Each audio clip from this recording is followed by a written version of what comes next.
Wabah pneumonia misterius tengah menggemarkan Tiongkok dan membuat negara-negara di seluruh dunia waspada. Pemerintah akhirnya memutuskan untuk menerapkan PSBB pembatasan sosial berskala besar. Masyarakat diimbau untuk menjaga jarak dan selalu memakai masker. Pertumbuhan ekonomi dunia tahun 2020 dipastikan minus. Indonesia sedang diambang resesi. Perusahaan banyak yang mem-PHK karyawannya.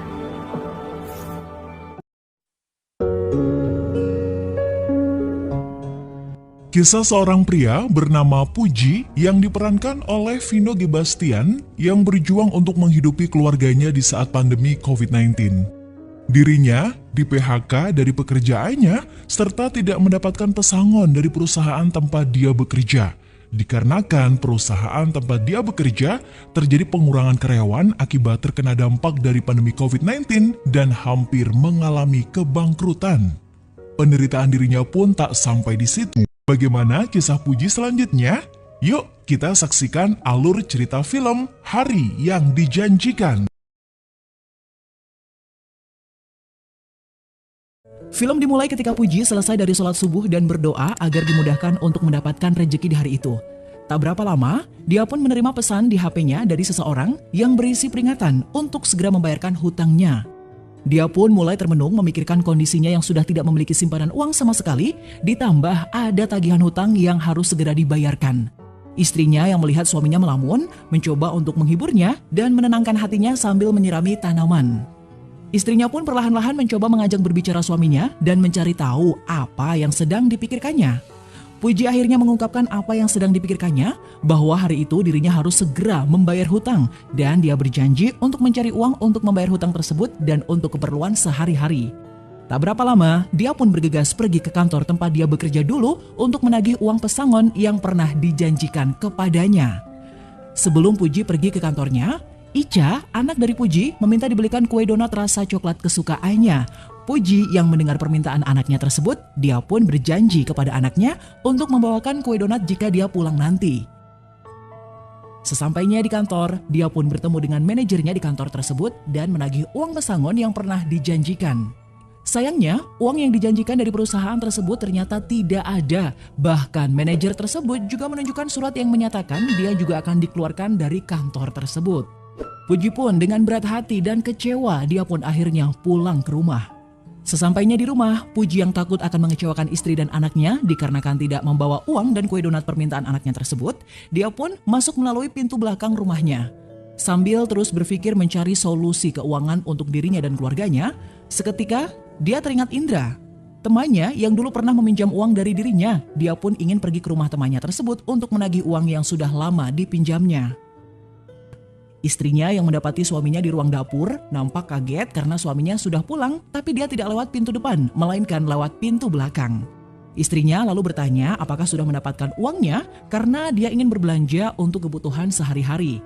Dengan ekspresi yang sedih, Puji pun menyampaikan bahwa dia tidak mendapatkan pesangon dari kantornya, tapi dia masih ada solusi keuangan, yaitu menagih uang yang pernah dipinjam oleh temannya itu. Sebelum Puji pergi, dia ingin makan siang terlebih dahulu. Tapi seketika perasaannya hancur saat dia melihat tidak ada lauk untuk dimakan. Dia pun mencoba tegar di hadapan istrinya.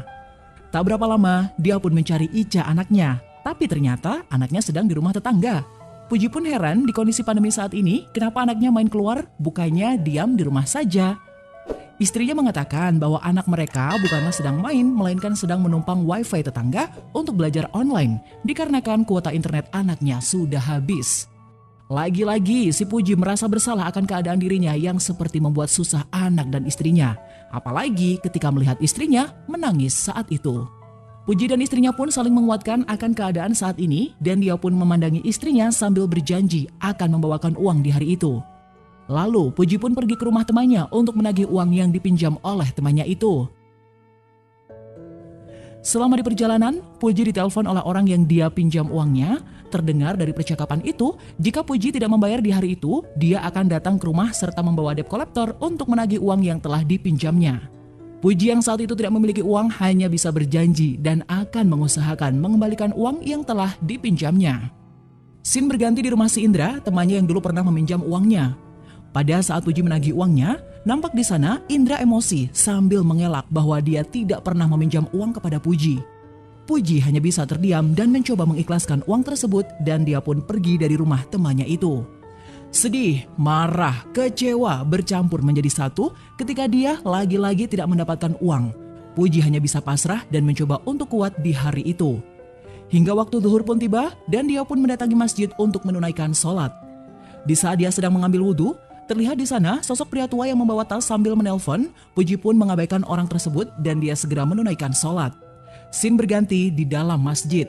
Puji yang telah selesai sholat, dia pun berdoa, bermohon kepada Tuhan agar diberikan solusi dan rezeki di saat itu.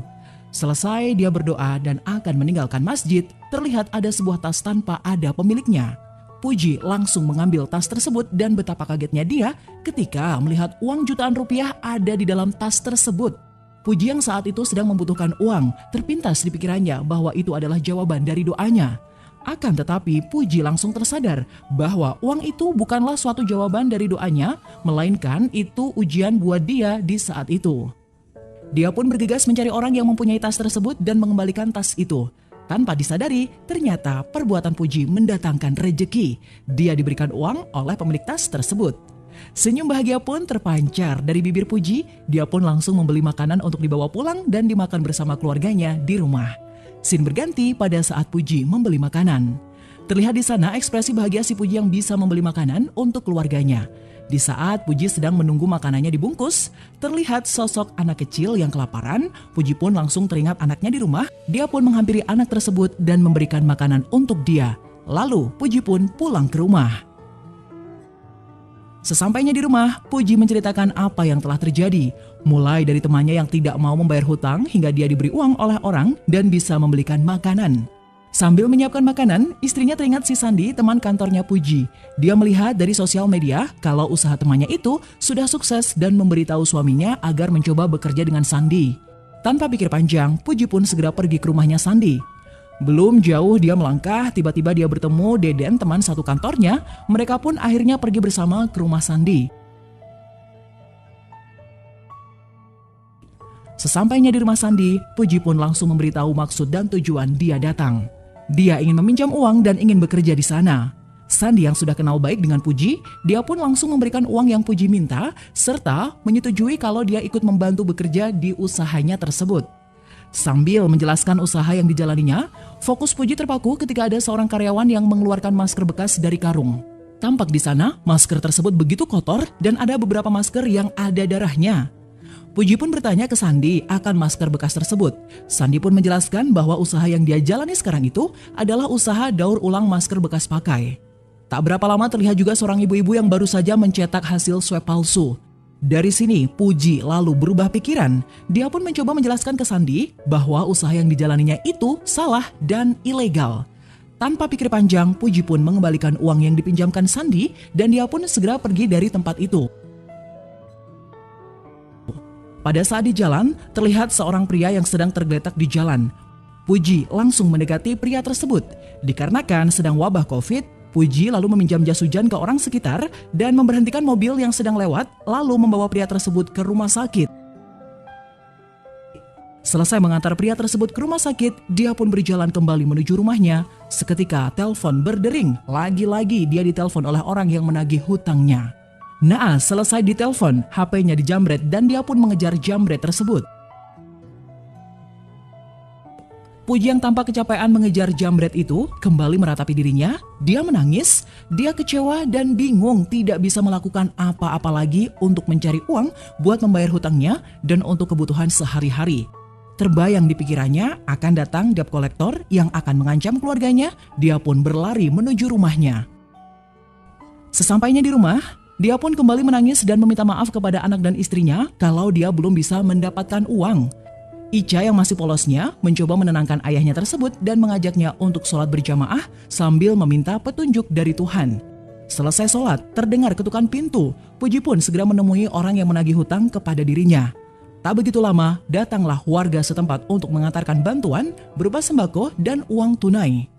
Puji terdiam dan terharu dikarenakan doanya terkabul. Puji pun segera memberikan uang tersebut kepada orang yang meminjamkan uangnya dan menjelaskan keadaannya saat ini serta meminta waktu kembali untuk melunasi hutang-hutangnya. dan film pun selesai. Film drama besutan Fajar Bustami ini menjadi potret perjuangan segelintir orang untuk bertahan hidup di tengah pandemi saat ini. Di sini tergambarkan sosok seseorang yang terus bersemangat di kala pandemi serta selalu bersyukur apa yang telah diperoleh besar kecilnya nikmat dari Tuhan.